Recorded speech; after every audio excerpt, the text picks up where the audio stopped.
नमस्कार।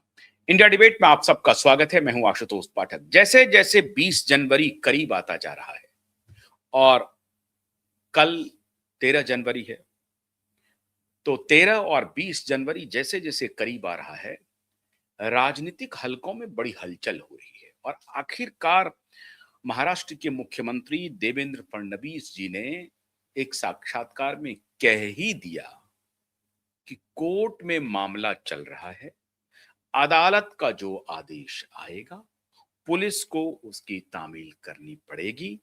हम कहीं से भी उसमें कोई रोक टोक नहीं करेंगे।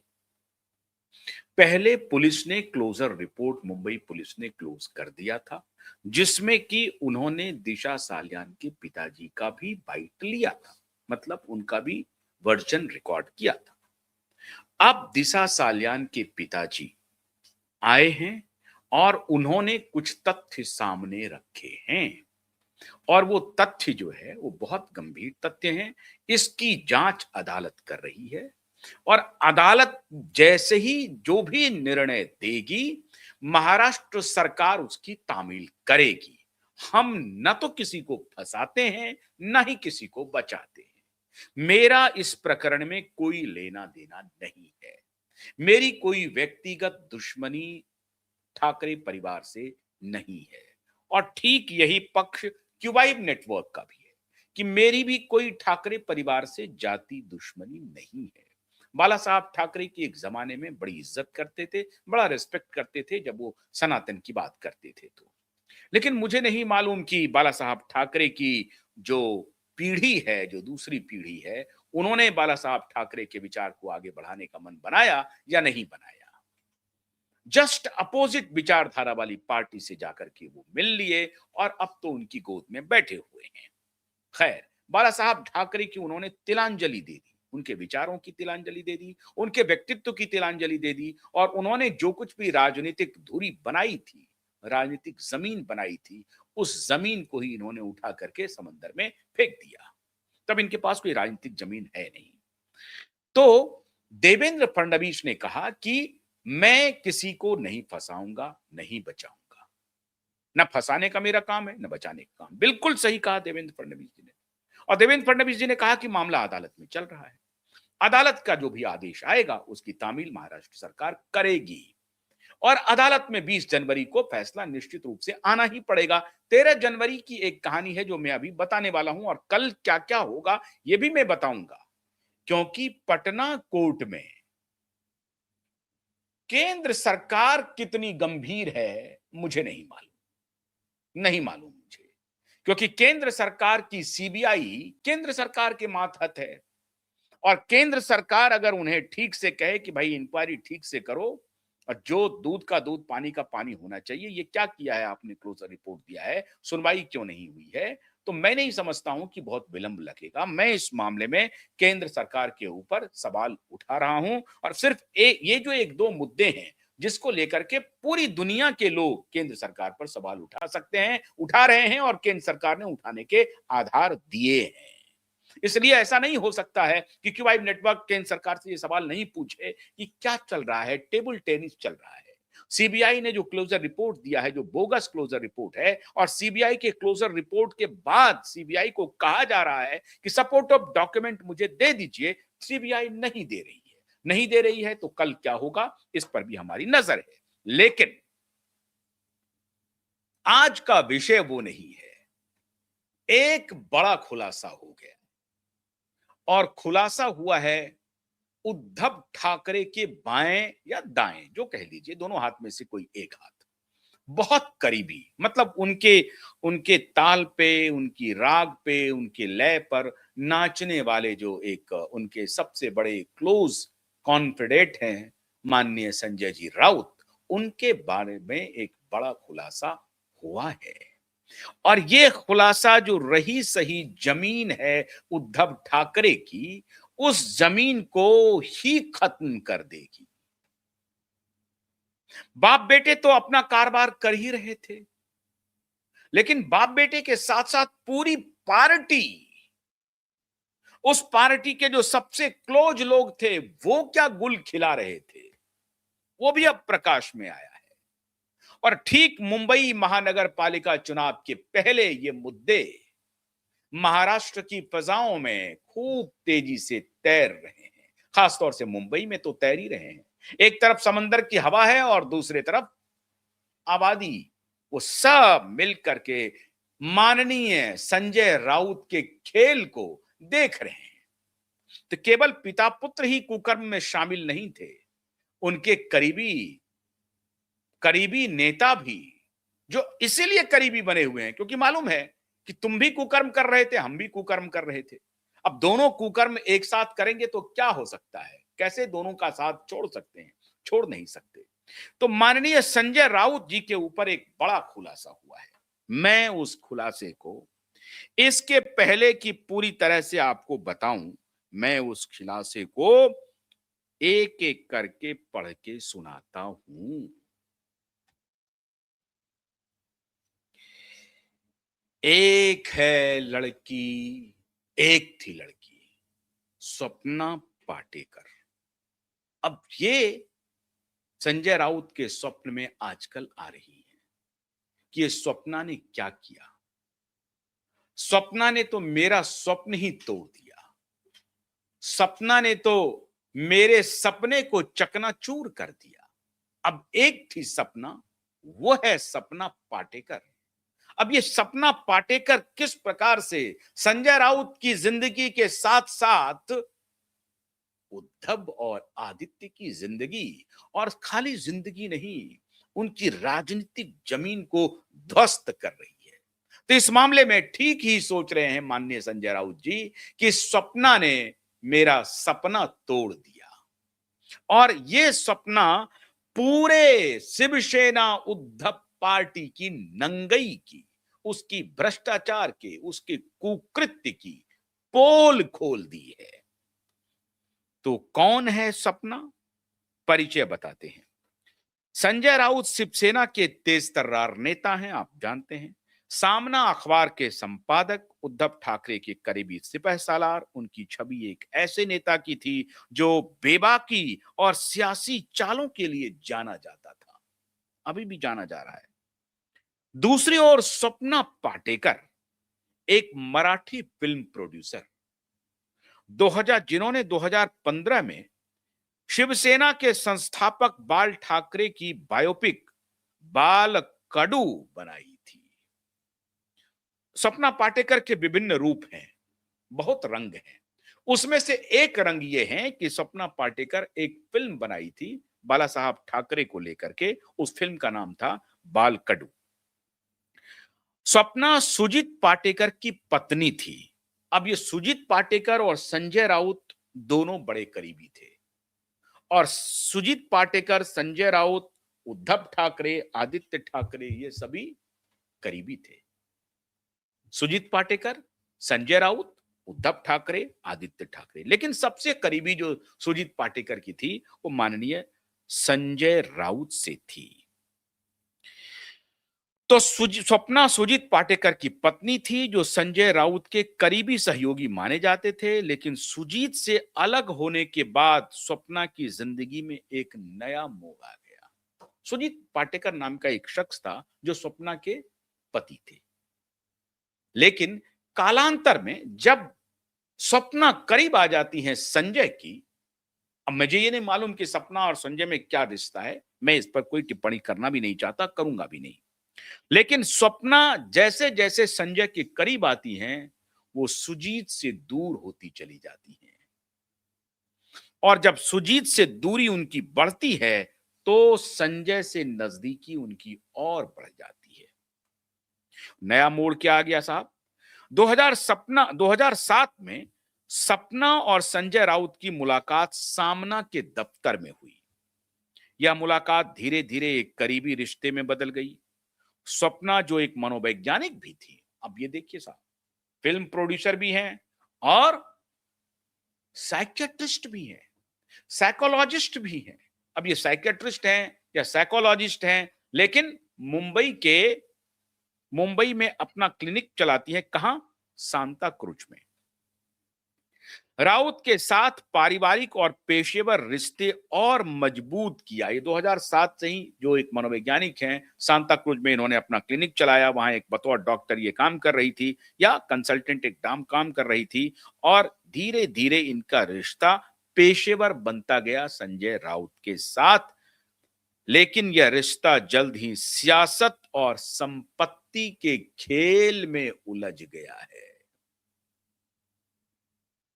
सियासत और संपत्ति, यही संजय राउत है जिसको लेकर के अभी महाराष्ट्र के मुख्यमंत्री देवेंद्र फडणवीस ने कहा कि हम तो जब चाहें जैसे चाहें 15 मिनट में पूरी मुंबई को जाम कर देंगे। 15 मिनट, विद इन 15 मिनट मैं चक्का जाम कर सकता हूं मुंबई का।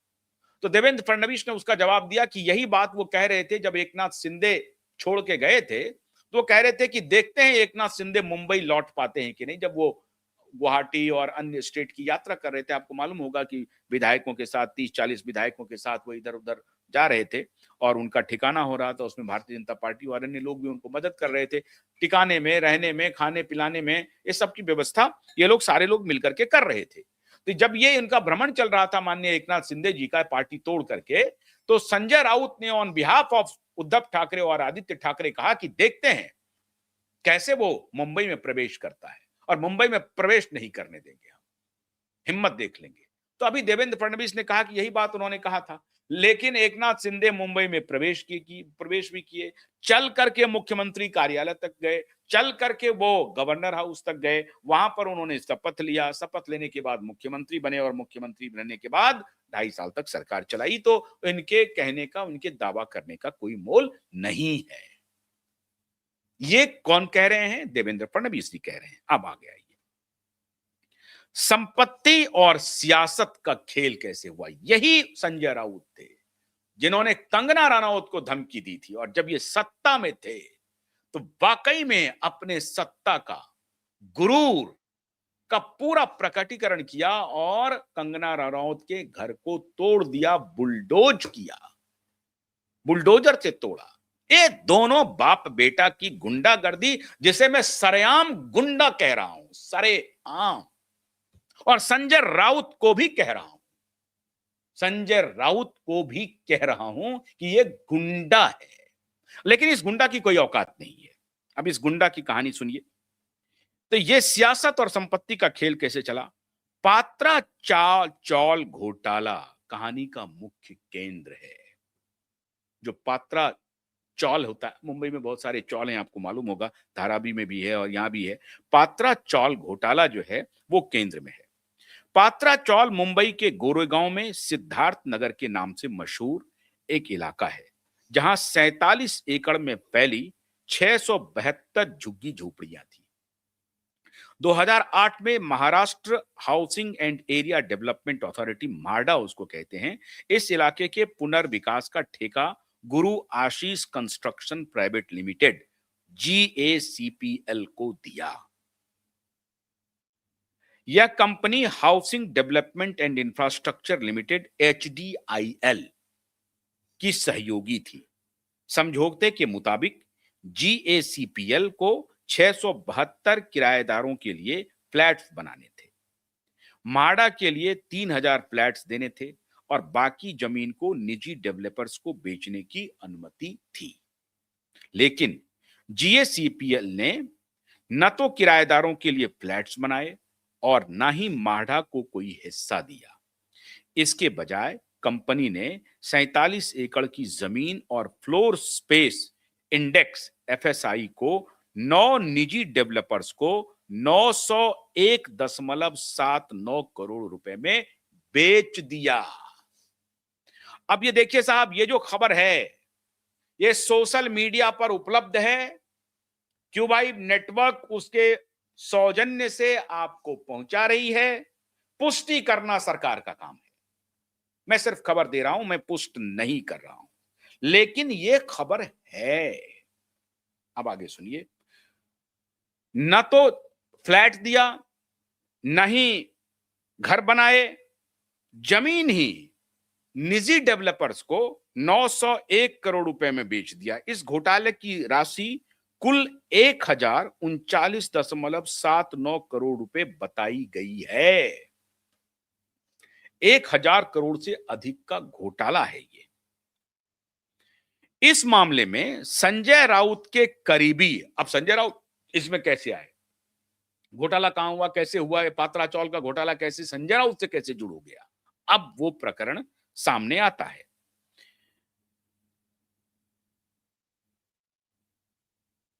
संजय राउत के करीबी प्रवीण राउत, जो जीएसीपीएल के डायरेक्टर थे, प्रवीण राउत जीएसीपीएल, वही अब जो पहली जो थी ना, वो कंपनी का जो पूरा नाम था गुरु आशीष कंस्ट्रक्शन प्राइवेट लिमिटेड, उसके ये डायरेक्टर हैं प्रवीण राउत, जो संजय राउत के करीबी बताए जाते हैं।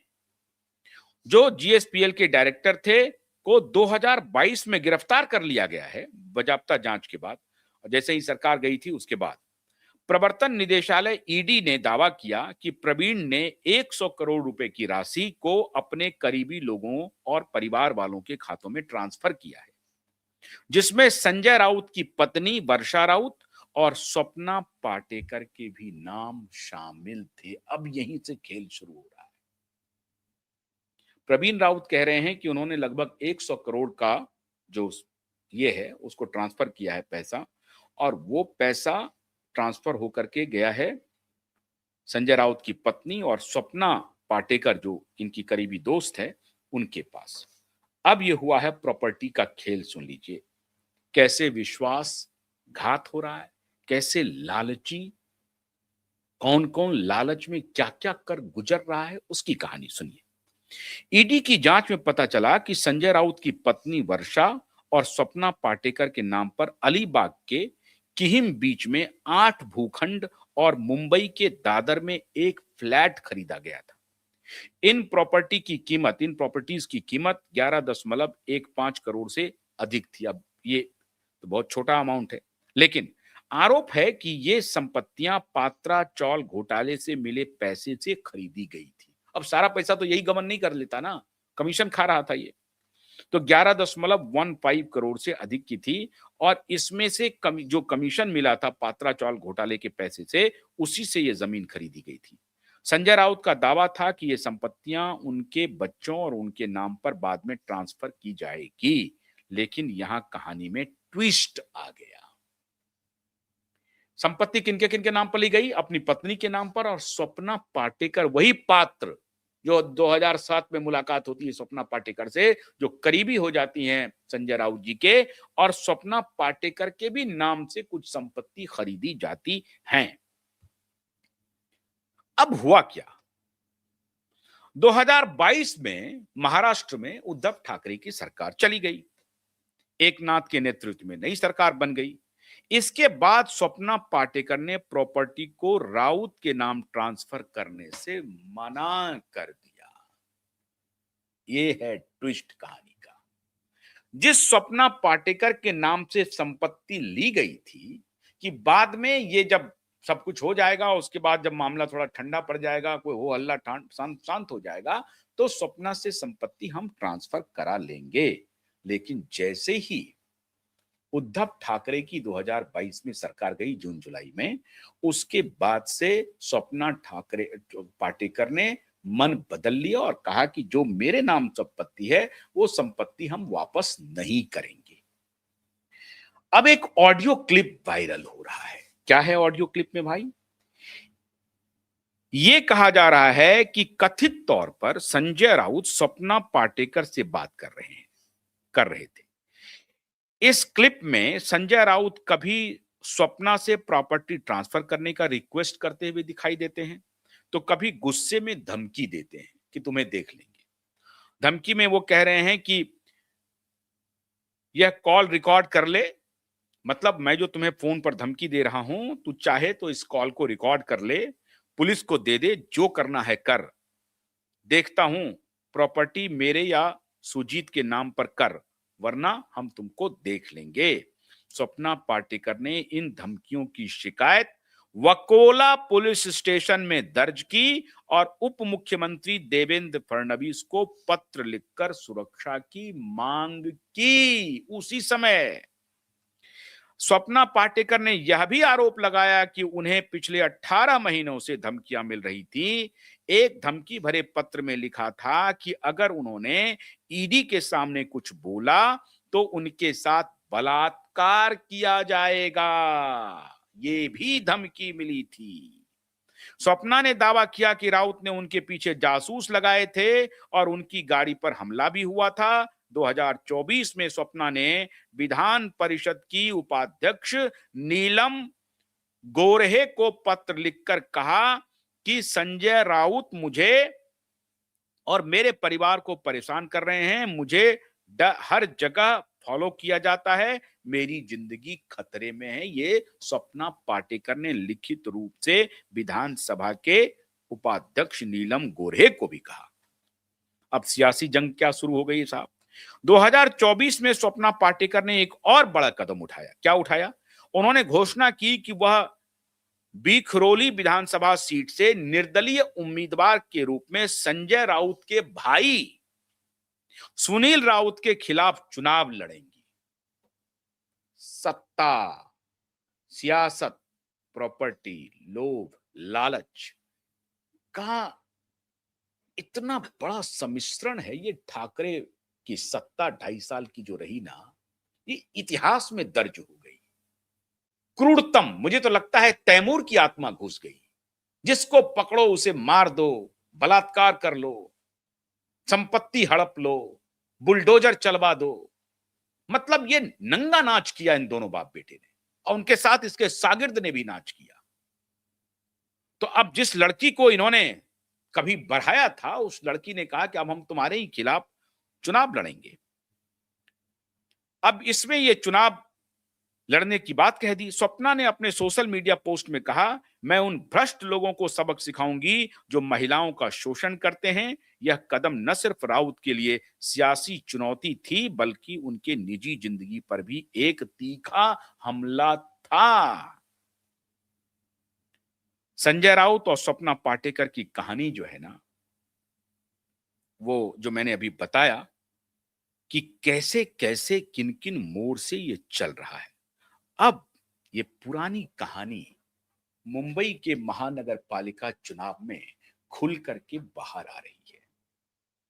सपना पाटेकर के ऑडियो क्लिप भी वायरल हो रहे हैं। कहां हो रहे हैं, कौन सुन रहा है, इसकी पुष्टि क्यूआई नेटवर्क नहीं करता है। लेकिन ये जांच का विषय हो गया है कि स्वप्ना पाटेकर के पास जो संपत्ति है, वो संपत्ति किसने खरीदी थी, क्यों खरीदी थी, काहे खरीदी थी, कहां से पैसे आए थे। तो क्रूरतम जो ये 2-2.5 साल का जो कार्यकाल था उद्धव और आदित्य का, उसका जिंदा सबूत आपके सामने संजय राउत के कुकर्म का भी आ गया। अब यही संजय राउत जो नाच गाना करते थे, अभी उनका वीडियो एक वायरल हुआ था नाचते हुए, संजय राउत का वीडियो, तो उसे भी देखिएगा। ये पॉलिटिकल नाच है और यही व्यक्ति धमकी देता है कि मैं किसी को जब चाहूं मुंबई घेर लूंगा और किसी को भी बाहर निकाल दूंगा। अब इस तरह के व्यक्ति आदित्य और उद्धव का साथ नहीं देंगे तो किसका साथ देंगे? इसका चाल, चरित्र और चेहरा आज पूरी दुनिया देख रही है। और स्वप्ना पाटेकर न सिर्फ संजय राउत को एक्सपोज कर रही हैं, बल्कि शिवसेना, उद्धव और आदित्य के पूरे चरित्र को पूरी दुनिया के सामने रख रहे हैं।